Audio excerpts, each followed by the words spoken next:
Part 2 Progressive Practice. When, as mentioned above, by dint of diligent practice, mindfulness and concentration have improved, the meditator will notice the pairwise occurrence of an object and the knowing of it, such as the rising and awareness of it, the falling and awareness of it, sitting and awareness of it, bending and awareness of it, stretching and awareness of it, lifting and awareness of it, putting down and awareness of it. Through concentration, attention, mindfulness, he knows how to distinguish each bodily and mental process. The rising movement is one process, the knowing of it is another. He realizes that each act of knowing has the nature of going towards an object. Such a realization refers to the characteristic function of the mind as inclining towards an object, or cognizing an object. One should know that the more clearly a material object is noticed, the clearer becomes the mental process of knowing it. This fact is stated thus in the Visuddhimagga. For in proportion as materiality becomes quite definite, disentangled and quite clear to him, so the immaterial states that have that materiality as their object become plain of themselves too. The path of purification, translated by Bhikkhu Namali.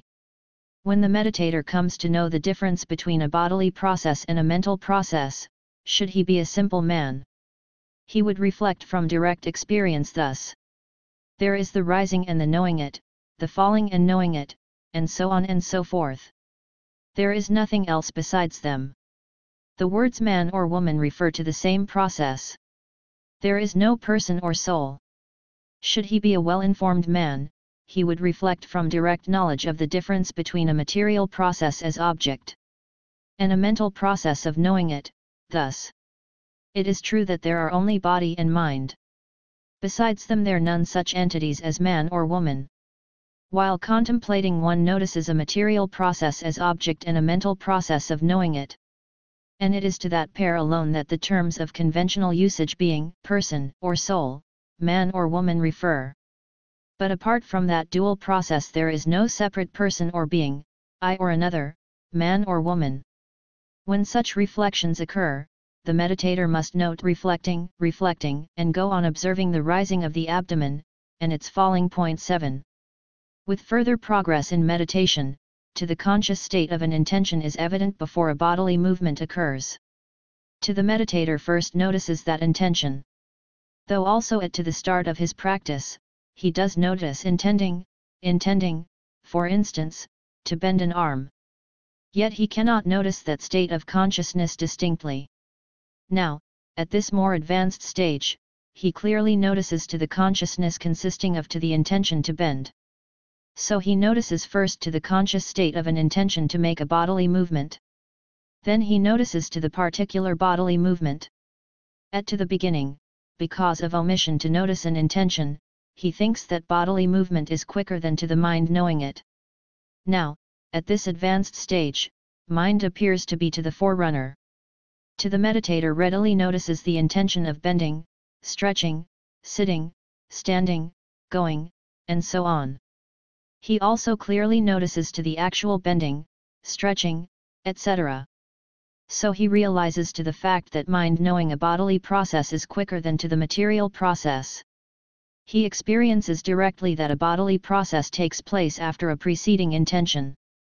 Again he knows from direct experience that to the intensity of heat or cold increases while he is noticing hot, or cold, cold. In contemplating regular and spontaneous bodily movements such as to the rising and falling of to the abdomen, he notices one after another continuously.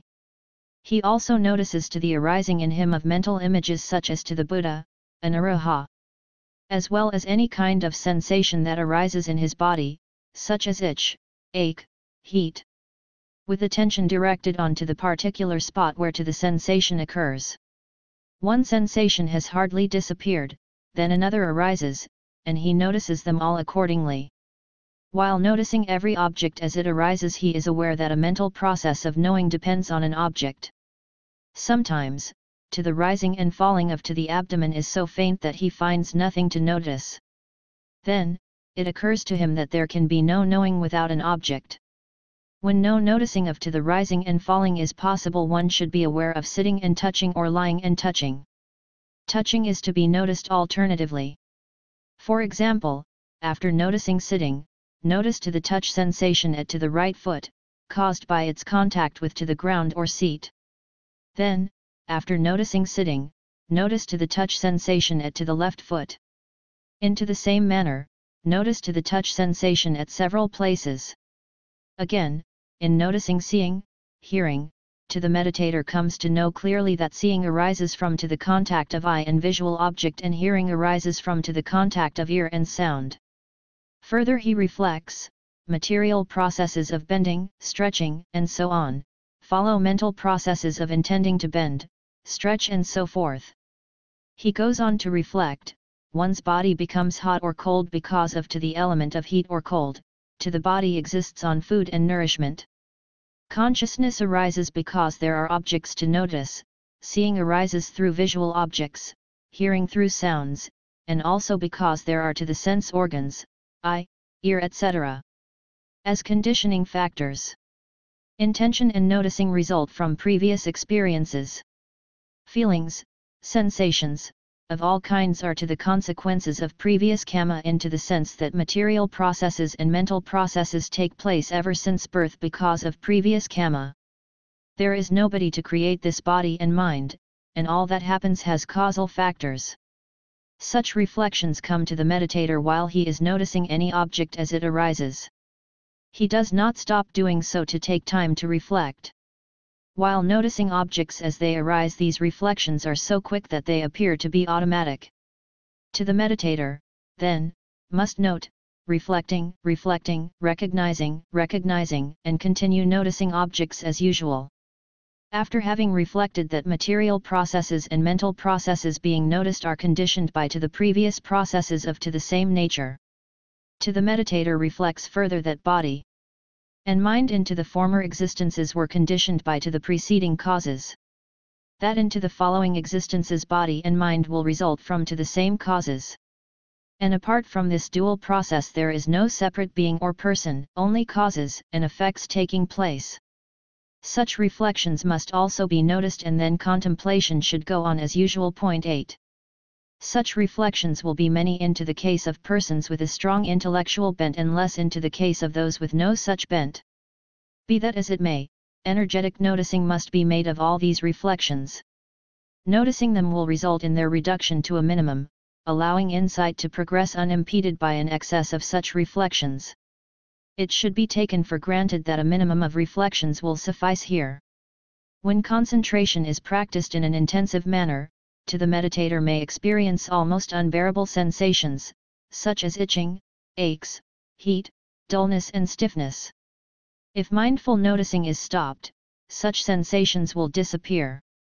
When noticing is resumed, they will reappear. Such sensations arise in consequence of to the body's natural sensitivity and are not to the symptoms of a disease. If they are noticed with energetic concentration they fade away gradually. Again, to the meditator sometimes sees images of all kinds as if seeing them with his own eyes, for example, to the Buddha comes into to the scene in glorious radiance. A procession of monks into the sky. Pagodas, dagobas, and images of to the Buddha, meeting with beloved ones. Trees or woods, hills or mountains, gardens, buildings, finding oneself face to face with bloated dead bodies or skeletons. Swelling of one's body, covered with blood, falling into pieces and reduced to a mere skeleton, seeing in one's body to the entrails and vital organs and even germs. Seeing to the denizens of to the hells and heavens. These are nothing but creatures of one's imagination sharpened by intense concentration. They are similar to what one comes across in dreams. They are not to be welcomed and enjoyed, nor need one be afraid of them. These objects seen into the course of contemplation are not real. They are mere images or imaginations, whereas to the mind that sees those objects is a reality. But purely mental processes, unconnected with five-fold sense impressions, cannot easily be noticed with sufficient clarity and detail. Hence principal attention should be given to sense objects which can be noticed easily, and to those mental processes which arise in connection with sense perceptions. So whatever object appears, to the meditator should notice it, saying mentally, seeing until it disappears. It will either move away, fade away, or break asunder. To the outset, this will take several noticings, say about 5 to 10. But when insight develops, the object will disappear after a couple of noticings. However, if the meditator wishes to enjoy the sight, or to look closely into the matter, or gets scared of it, then it is likely to linger on. If the object be induced deliberately, then through delight it will last a long time. So care must be taken not to think of or incline towards extraneous matters while one's concentration is good. If such thoughts come in, they must be instantly noticed and dispelled. Into the case of some persons, they experience no extraordinary objects or feelings and, while contemplating as usual, become lazy. They must notice this laziness thus, lazy, until they overcome it.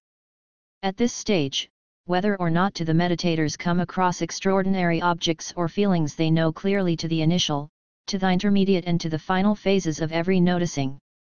At the beginning of the practice, while noticing one object, they had to switch on to a different object that arose, but they did not notice clearly the disappearance of the previous object. Now, only after cognizing the disappearance of an object, they notice the new object that arises. Thus they have a clear knowledge of the initial, the intermediate and the final phases of the object noticed. At this stage, when the meditator becomes more practiced, he perceives in every act of noticing that an object appears suddenly and disappears instantly. His perception is so clear that he reflects thus. All comes to an end, all disappears. Nothing is impermanent, it is truly impermanent. His reflection is quite in line with what is stated into the commentary to the Pali text. All is impermanent, into the sense of destruction, non-existence after having been. He reflects further, it is through ignorance that we enjoy life. But in truth, there is nothing to enjoy. There is a continuous arising and disappearing by which we are harassed ever and anon. This is dreadful indeed. At any moment we may die and everything is sure to come to an end. This universal impermanence is truly frightful and terrible. His reflection agrees with the commentarial statement, what is impermanent is painful, painful into the sense of terror, painful because of oppression by rise and fall. Again, experiencing severe pains, he reflects thus, all is pain, all is bad. This reflection agrees with what the commentary states, he looks on pain as a barb, as a boil, as a dart. He further reflects, this is a mass of suffering, suffering that is unavoidable. Arising and disappearing, it is worthless. One cannot stop its process. It is beyond one's power. It takes its natural course. This reflection is quite in agreement with the commentary, what is painful is not self into the sense of having no core. Because there is no exercising of power over it. The meditator must notice all these reflections and go on contemplating as usual. Having thus seen to the three characteristics by direct experience, the meditator, by inference from the direct experience of the objects noticed, comprehends all the objects not yet noticed as being impermanent, subject to suffering, and without a self. In respect of objects not personally experienced, he concludes, they too are constituted into the same way, impermanent, painful, and without a self. This is an inference from his present direct experience. Such a comprehension is not clear enough into the case of one with less intellectual capacity or limited knowledge who pays no attention to a reflection but simply goes on noticing objects. But such a comprehension occurs often to one who yields to reflection, which, in some cases, may occur at every act of noticing. Such excessive reflecting, however, is an impediment to the progress of insight. Even if no such reflections occur at this stage, comprehension will nevertheless become increasingly clear at the higher stages. Hence, no attention should be given to reflections. While giving more attention to the bare noticing of objects, the meditator must, however, also notice these reflections if they occur, but he should not dwell on them. 9. After comprehending the three characteristics, the meditator no longer reflects but goes on with noticing those bodily and mental objects which present themselves continuously. Then at to the moment when to the 5 mental faculties, namely, faith, energy, mindfulness, concentration, and knowledge, are properly balanced. To the mental process of noticing accelerates as if it becomes uplifted, and to the bodily and mental processes to be noticed also arise much quicker. In a moment of in-breathing to the rising of to the abdomen presents itself in quick succession, and to the falling also becomes correspondingly quicker. Quick succession is also evident into the process of bending and stretching. Slight movements are felt spreading all over to the body. In several cases, prickly sensations and itching appear in quick succession momentarily. By and large, these are feelings hard to bear. To the meditator cannot possibly keep pace with to the quick succession of varied experiences if he attempts to notice them by name. Noticing has here to be done in a general manner, but with mindfulness.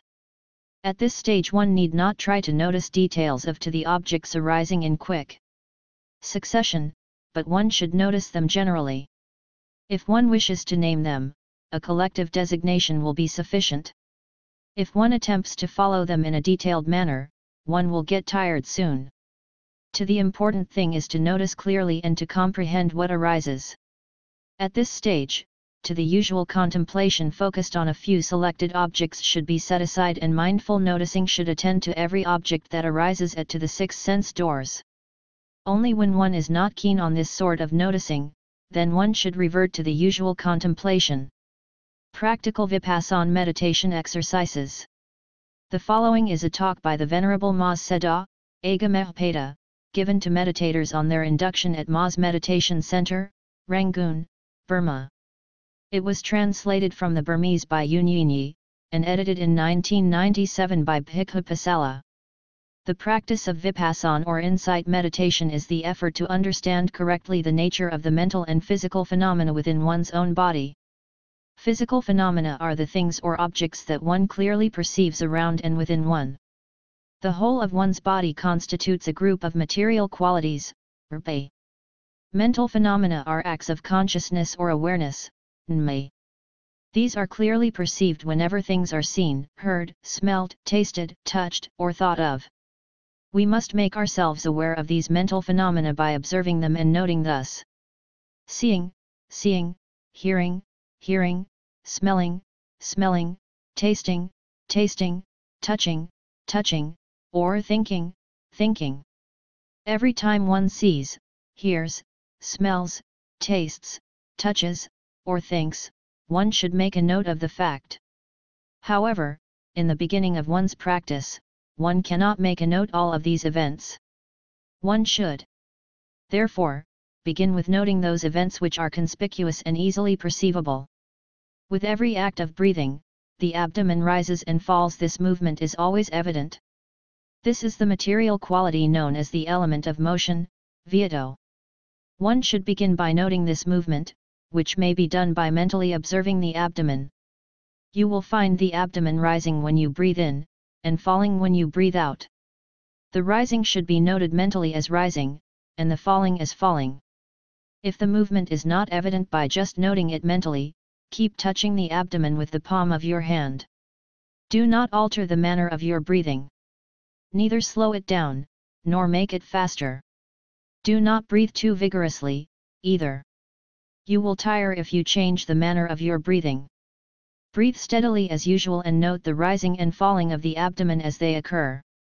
Note it mentally, not verbally. In Vipassana meditation, what you name or say doesn't matter. What really matters is to know or perceive. While noting the rising of the abdomen, do so from the beginning to the end of the movement just as if you are seeing it with your eyes.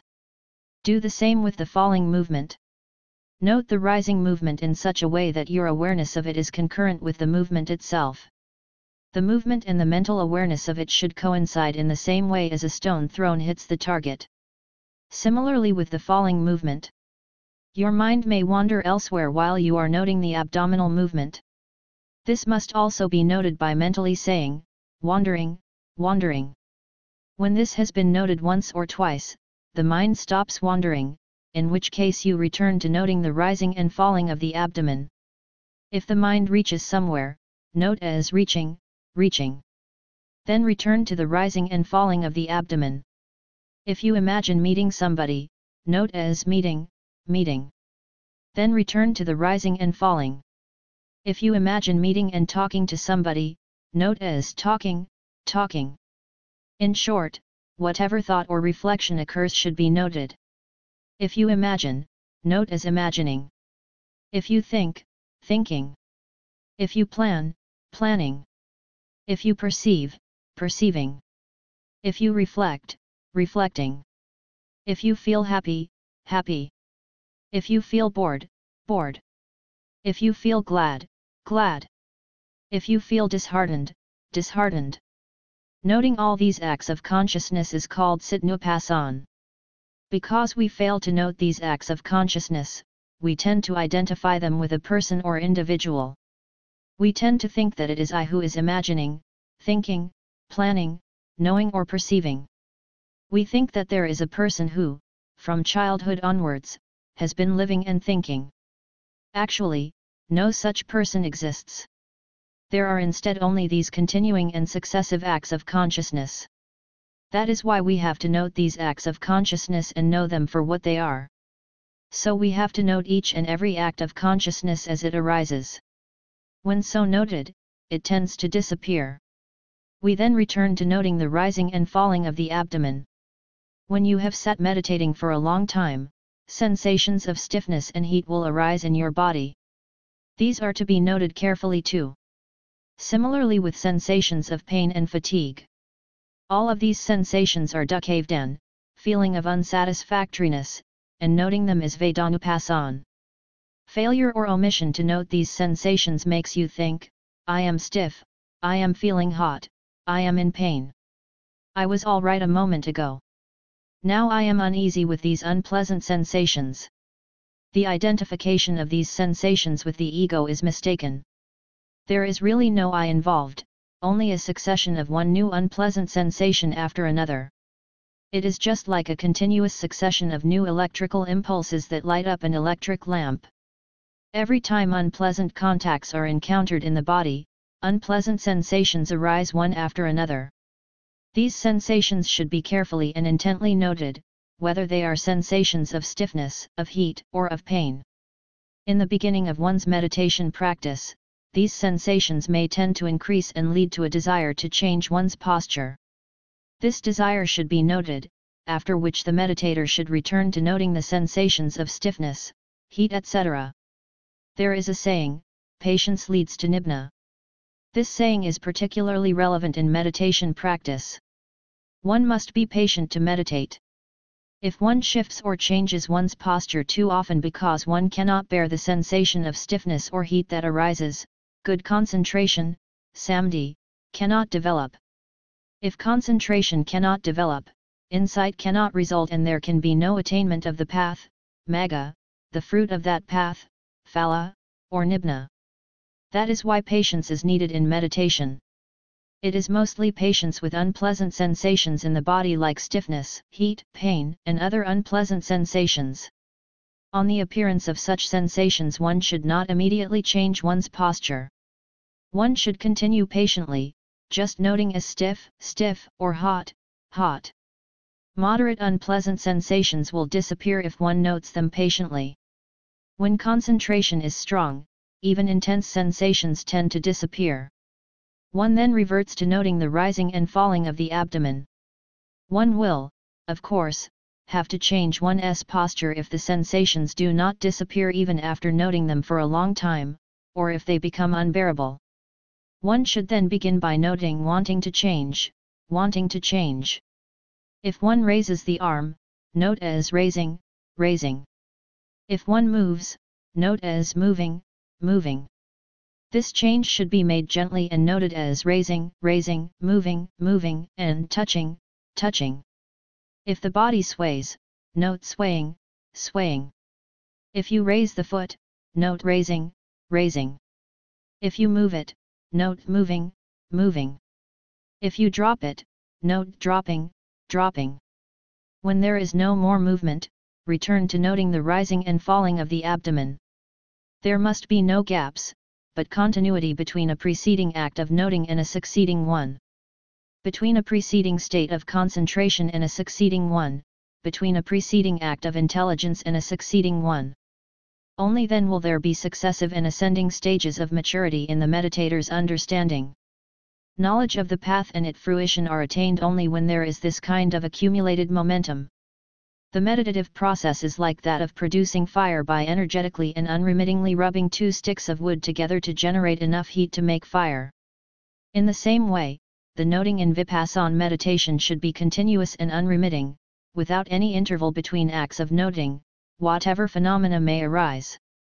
For instance, if a sensation of itchiness intervenes and the meditator desires to scratch because it is hard to bear, both the sensation and the desire to get rid of it should be noted, without immediately getting rid of the sensation by scratching. If one perseveres, the itchiness will generally disappear, in which case one reverts to noting the rising and falling of the abdomen. If the itchiness does not disappear, one may eliminate it by scratching, but first the desire to do so should be noted. All the movements involved in the process of eliminating the itch should be noted, especially the touching, pulling and pushing, and scratching movements. Eventually returning to the rising and falling of the abdomen. Whenever you change your posture, begin by noting your intention or desire to change, and note every movement closely, such as rising from the sitting posture, raising the arm, moving and stretching it. You should note the movements at the same time as making them. As your body sways forward, note it. As you rise, the body becomes light and rises. Focus your mind on this, you should gently note as rising, rising. A meditator should behave like a weak invalid. People in normal health rise easily and quickly, or abruptly. Not so with feeble invalids, who do so slowly and gently. The same is the case with people suffering from backache who rise gently lest the back hurts and causes pain. So also with meditators. They should make changes of posture gradually and gently, only then will mindfulness, concentration, and insight be clear. Begin, therefore, with gentle and gradual movements. When rising, the meditator must do so gently like an invalid, at the same time noting as rising, rising. Not only this, though the eye sees, the meditator must act as if blind. Similarly when the ear hears. While meditating, the meditator's concern is only to note. What one sees and hears are not one's concern. So whatever strange or striking things one may see or hear, one must behave as if one does not see or hear them, merely noting carefully. When making bodily movements, the meditator should do so slowly, gently moving the arms and legs, bending or stretching them, lowering the head and raising it up. When rising from the sitting posture, one should do so gradually, noting as rising, rising. When straightening up and standing, note as standing, standing. When looking here and there, note as looking, seeing. When walking, note the steps. Whether they are taken with the right or the left foot. You must be aware of all the successive movements involved, from the raising of the foot to the dropping of it. Note each step taken, whether with the right foot or the left foot. This is the manner of noting when one walks fast. It will be enough if you note thus when walking fast and walking some distance. When walking slowly or pacing up and down, 3 stages should be noted for each step, when the foot is raised, when it is pushed forward, and when it is dropped. Begin with noting the raising and dropping movements. One must be fully aware of the raising of the foot. Similarly, when the foot is dropped, one should be fully aware of the heavy falling of the foot. One must walk noting as raising, dropping with each step. This noting will become easier after about 2 days. Then go on to noting the 3 movements as described above, as raising, pushing forward, dropping. In the beginning, it will suffice to note 1 or 2 movements only, thus right step, left step when walking fast and raising, dropping when walking slowly. If when walking thus, you want to sit down, note as wanting to sit down, wanting to sit down. When actually sitting down, note attentively the heavy falling of your body. When you are seated, note the movements involved in arranging your legs and arms. When there are no such movements of the body, note the rising and falling of the abdomen. If, while noting thus, stiffness or sensation of heat arise in any part of your body, note them. Then return to rising, falling. If a desire to lie down arises, note it and the movements of your legs and arms as you lie down. The raising of the arm, the moving of it, the resting of the elbow on the floor, the swaying of the body, the stretching of the legs. The listing of the body as one slowly prepares to lie down, all these movements should be noted. To note thus as you lie down is important. In the course of this movement, that is, lying down, you can gain distinctive knowledge, i.e. knowledge of the path and its fruition. When concentration and insight are strong, distinctive knowledge can come at any moment. It can arise in a single bend of the arm or in a single stretch of the arm. That was how Venerable Nanda became an arahant. Venerable Nanda was trying strenuously to attain arahantship overnight on the eve of the first Buddhist council. He was practicing the whole night the form of Vipassana meditation known as Kayagatsati, noting his steps, right and left, raising, pushing forward and dropping of the feet. Noting, event by event, the mental desire to walk and the physical movements involved in walking. Although this went on until it was nearly dawn, he had not yet attained arahantship. Realizing that he had practiced walking meditation to excess and that, in order to balance concentration and effort, he should practice meditation in the lying posture for a while, he entered his room. He sat on the bed and then lay down. While doing so and noting, lying, he attained arahantship in an instant.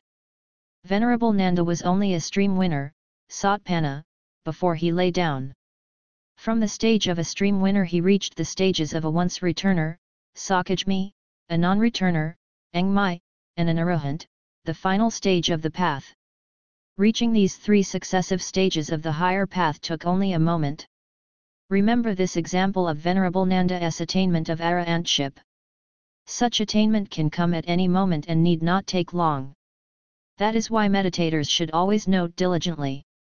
One should not relax one's effort, thinking, this little lapse should not matter much. All movements involved in lying down and arranging the arms and legs should be carefully and unremittingly noted. If there is no movement, return to noting the rising and falling of the abdomen. Even when it is getting late and time for sleep, the meditator should not stop the noting. A really serious and energetic meditator should practice mindfulness as if foregoing sleep altogether. One should go on meditating until one falls asleep. If mindfulness has the upper hand, one will not fall asleep. If, however, drowsiness is stronger, one will fall asleep. When one feels sleepy, one should note as sleepy, if one's eyelids droop, as drooping, if they become heavy or leaden, as heavy. If the eyes smart, as smarting. Noting thus, the drowsiness may pass and the eyes may become clear again. One should then note as clear, and continue noting the rising and falling of the abdomen. However determined one may be, if real drowsiness intervenes, one does fall asleep. It is not difficult to fall asleep, in fact, it is easy. If you meditate in the lying posture, you soon become drowsy and easily fall asleep. That is why beginners should not meditate too much in the lying posture, they should meditate much more in the sitting and walking postures. However, as it grows late and becomes time for sleep, one should meditate in the lying position, noting the rising and falling movements of the abdomen. One will then naturally fall asleep. The time one is asleep is the resting time for the meditator, but the really serious meditator should limit sleep to about 4 hours. This is the midnight time permitted by the Buddha. 4 hours sleep is quite enough. If the beginner thinks that 4 hours sleep is not enough for health, one may extend it to 5 or 6 hours. 6 hours sleep is clearly enough.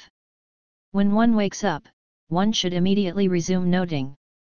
The meditator who is really intent on attaining the path and its fruition should rest from meditation only when asleep. At other times, in all waking moments, one should be noting continually and without let up. That is why, as soon as one awakens, one should note the awakening state of mind as awakening. If one cannot yet be aware of this, one should begin with noting the rising and falling of the abdomen. If one intends to get up from the bed, one should note as intending to get up, intending to get up.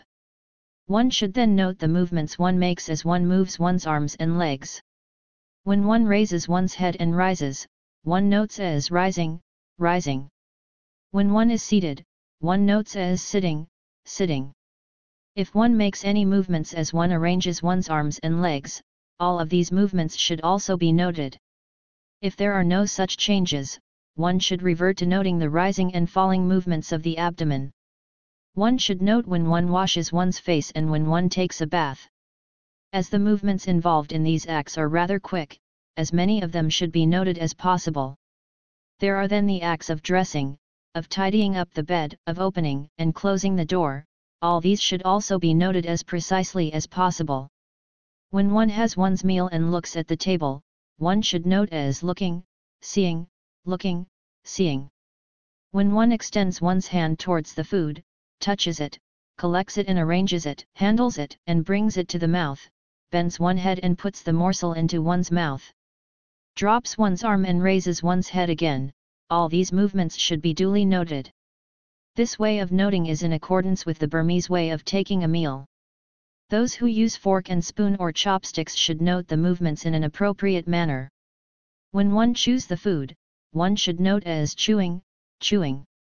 When one comes to know the taste of the food, one should note as knowing, knowing. As one relishes the food and swallows it, as the food goes down one's throat, one should note all these events. This is how the meditator should note when taking each morsel of food. As one takes soup, all the movements involved such as extending the arm, handling the spoon, scooping with it and so on, should all be noted. To note thus at meal times is rather difficult as there are so many things to observe and note. The beginner is likely to miss several things that should be noted, but one should resolve to note them all. One cannot, of course, help overlooking some, but as one's concentration deepens, one will be able to note all of these events precisely. I have mentioned so many things for the meditator to note, but in brief, there are only a few things to remember. When walking fast, note as right step, left step, and as raising, dropping when walking slowly. When sitting quietly, just note the rising and falling of the abdomen. Note the same when you are lying down, if there is nothing particular to note. While noting thus and if the mind wanders, note the acts of consciousness that arise. Then return to the rising and falling of the abdomen. Note also the sensations of stiffness, pain, aching and itchiness as they arise. Then return to the rising and falling of the abdomen. Note also, as they arise, the bending, stretching and moving of the limbs, the bending and raising of the head, the swaying and straightening of the body. Then return to the rising and falling of the abdomen.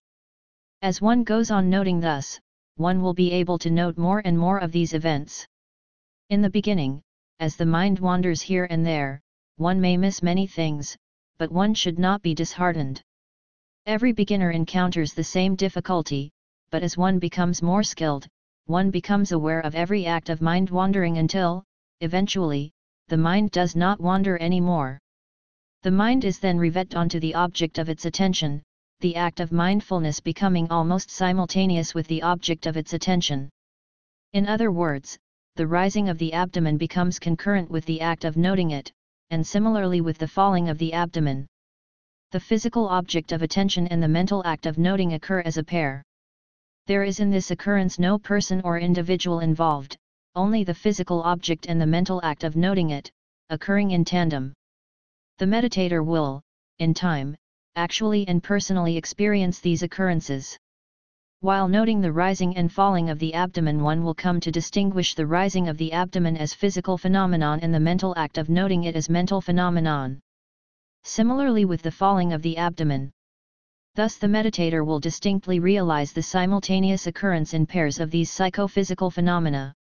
With every act of noting, the meditator will come to know clearly that there are only this material quality which is the object of awareness or attention and the mental quality that makes a note of it. This discriminating knowledge is called analytical knowledge of mind and matter, Nmarpaparakadutna, which is the beginning of insight knowledge, Vipassana with Makrane. It is important to gain this knowledge correctly. This will be succeeded, as the meditator continues, by knowledge by discerning conditionality, Pakaya Parigahatna. As one goes on noting, one will see for oneself that what arises passes away after a short while. Ordinary people assume that both the material and mental phenomena persist throughout life, that is, from youth to adulthood. In fact, that is not so. There is no phenomenon that lasts forever. All phenomena arise and pass away so rapidly that they do not last even for the twinkling of an eye. One will come to know this personally as one goes on noting. One will then become convinced of the impermanency of all such phenomena. Such conviction is called Anaknupasantana. This knowledge will be succeeded by Duknupasantana, which realizes that all this impermanency is suffering.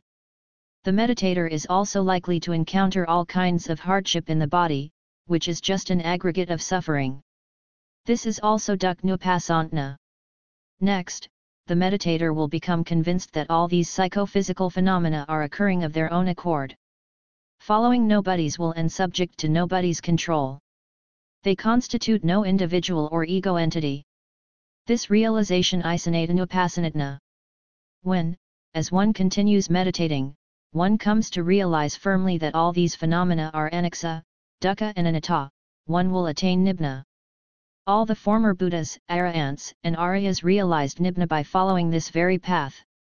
All meditating meditators should recognize that they themselves are now on this Satipana path. In fulfillment of their wish for attainment of knowledge of the path, it fruition, and nibbana. Following the ripening of their perfections, pram. They should feel glad at the prospect of experiencing the noble kind of tranquility brought about by concentration and the supramundane knowledge or wisdom experienced by the Buddhas. Arahants and Aryas, which they themselves have never experienced before.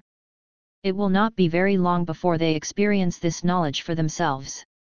In fact, it may be within a month or 20 days of meditation practice.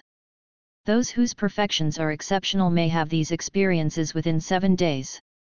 One should therefore be content in the faith that one will attain these insights in the time specified above, and that one will be freed of personality belief and doubt, and thus saved from the danger of rebirth in the lower worlds.